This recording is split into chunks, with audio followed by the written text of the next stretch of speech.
You're now watching Cần Thơ News of Cần Thơ Television. Here are today's headlines. Cần Thơ Military Policy Committee review achievements, set 2025-2030 goals, and contributed significantly to civil and defense duties. Deputy Prime Minister Trần Hồng Hà chaired talks on amending Decree 103, focusing on land fee reforms and local authorities' flexibility.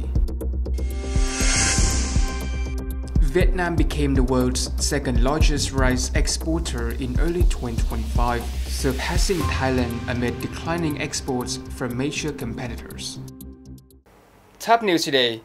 The Military Policy Committee of Cần Thơ City held its 13th Delegate Party Congress for the 2025-2030 term on the morning of August 6 of 2025.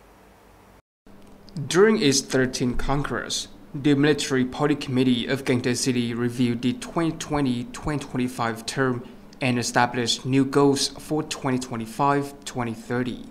The Congress also contributed to drafting documents for the upcoming 14th National Party Congress and the 15th Cần Thơ City Party Congress.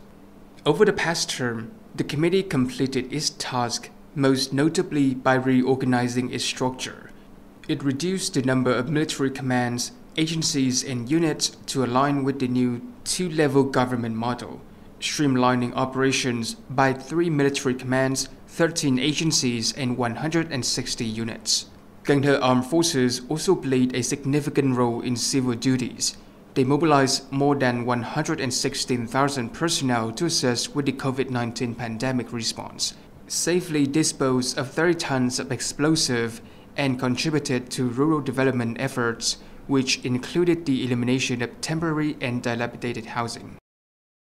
On the afternoon of August 5th, Deputy Prime Minister Trần Hồng Hà led an online meeting with representatives from 17 provinces and cities to gather feedback on the draft decree amending and supplementing Decree No. 103/2024, which governs regulations on land use fees and land rents.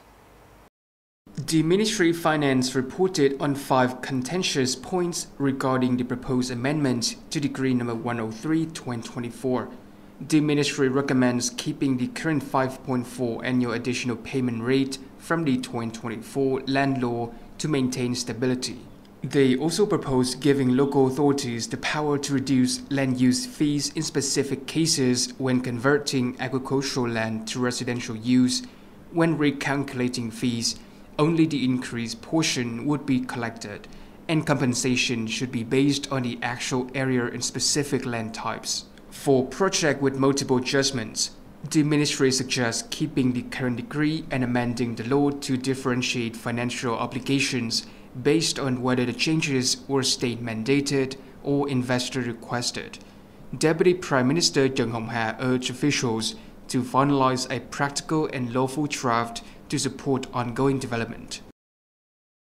Power Transmission Company 4 has already started relocating a 220 kV power line in Mỹ Xuyên Ward, Cần Thơ City, to facilitate Phase 1 of the Châu Đốc - Cần Thơ - Sóc Trăng Expressway projects. Power Transmission Company 4 is coordinating with Sóc Trăng Project Management Board 2 and the former Provincial Land Fund Development Center to relocate a 220 kV power line. This relocation, a key part of the component Project 4, must be completed by September of 2025. Timely completion is essential to the expressway construction schedule and will ensure the safe handover of the site to developers. The new expressway is considered a national key project, vital for boosting inter-regional connectivity and driving social-economic development in the Mekong Delta.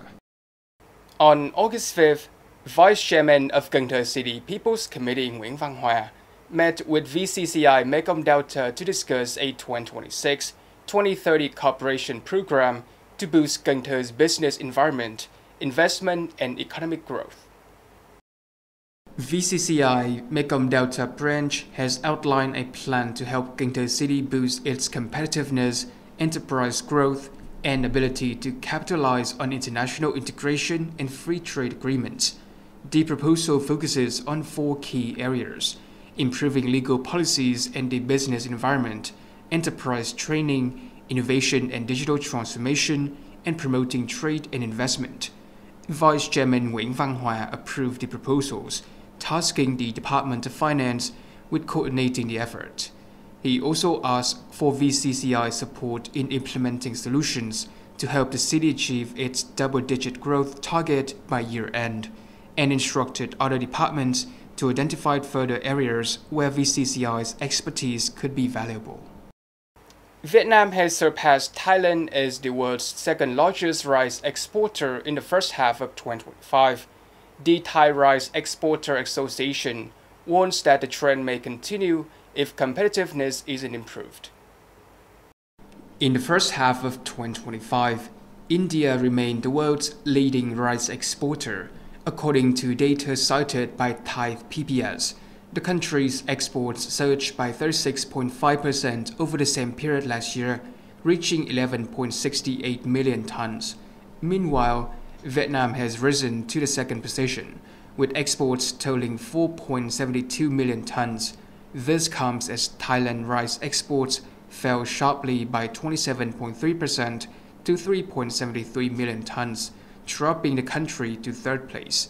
The data also showed that other major exporters experienced declines, with Pakistan export decreasing by 20.2% to 2.76 million tons, and the US exports falling by 23.5% to 1.4 million tons. The governor of State Bank of Vietnam has directed the entire banking system to stabilize deposit rates, to lower lending rates to support affordable capital access and boost economic recovery. The State Bank of Vietnam has directed banks to enhance transparency and increase credit accessibility. Banks are now required to publicly disclose their average lending rates, the gap between deposit and lending rates, and details of any preferential credit programs on their websites. Local state banks have been tasked with ensuring compliance to make this information easily available to the public and businesses. Additionally, on July 31st, the State Bank increased credit growth targets for financial institutions, a move aimed at supporting economic recovery and demonstrating a flexible and proactive monetary policy. According to the Department of Overseas Labor Management, July was a strong month for Vietnamese workers seeking employment abroad. A total of 11,090 workers went overseas under contract, with 3,374 of them being female. In July, Vietnam achieved encouraging results in sending workers abroad under contract, with a total of 11,090 individuals going to work overseas. Japan was the top destination, receiving 4,318 workers, followed closely by Taiwan with 4,265 and South Korea with 1,690. Other markets such as China, Singapore, Romania, and Hungary also contributed to the total.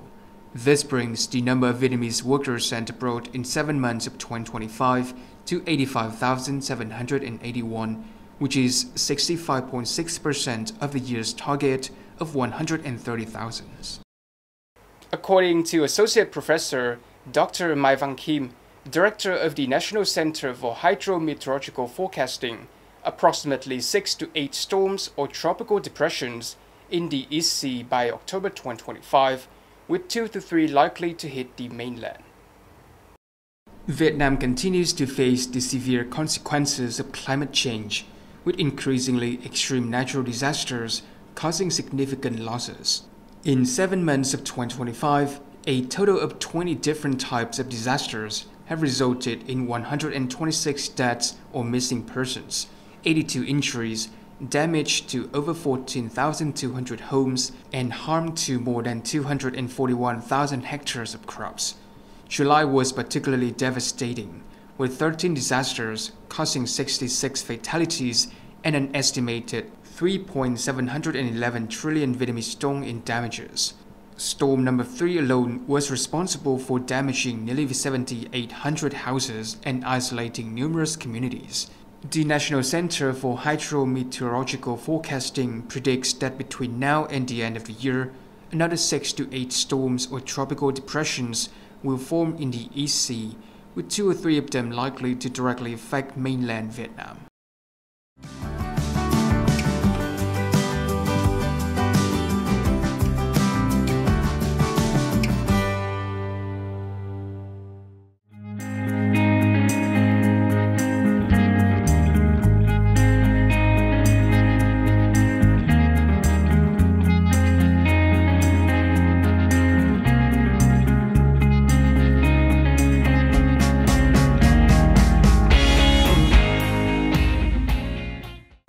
Thank you so much for watching, and I'll see you next time.